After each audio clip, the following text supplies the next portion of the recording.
Le Saint-Esprit vous conduira. Shalom bien-aimés dans le Seigneur. Notre méditation du jour s'intitule « Le Saint-Esprit vous conduira ». Première partie. Nous tirons notre texte dans Jean 16, 13 qui nous dit ceci. « Quand le Consolateur sera venu, l'Esprit de vérité, il vous conduira dans toute la vérité, car il ne parlera pas de lui-même, mais il dira tout ce qu'il aura entendu, et il vous annoncera les choses à venir. » Alléluia. Le Saint-Esprit conduit chacun de nous selon sa capacité à le comprendre. N'enviez pas la manière dont il conduit votre pasteur ou les autres au détriment de la vôtre. Vous l'attristerez en agissant ainsi.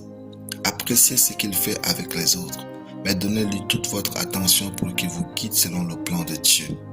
L'assurance réside dans les paroles de Jésus quand il dit « Quand le Consolateur sera venu, l'Esprit de vérité, il vous conduira dans toute la vérité. » Le Saint-Esprit se soucie de vous.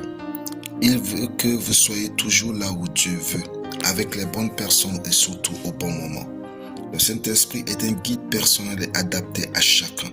Il ne se limite pas à une seule méthode, mais utilise une multitude de canaux pour communiquer avec vous, en fonction de ce qui résonne le mieux avec votre être intérieur.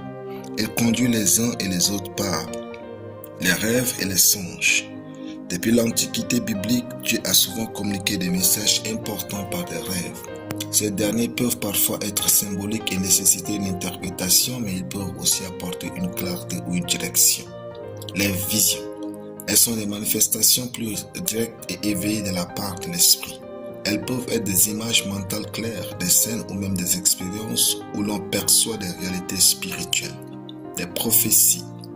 Il inspire des paroles de prophétie à travers des individus pour édifier, exhorter et consoler l'assemblée des croyants, ou parfois pour donner une direction spécifique. Ces paroles doivent toujours être discernées et tester à la lumière de la parole de Dieu. Aucune prophétie ne peut remplacer ce qui est écrit dans la Bible.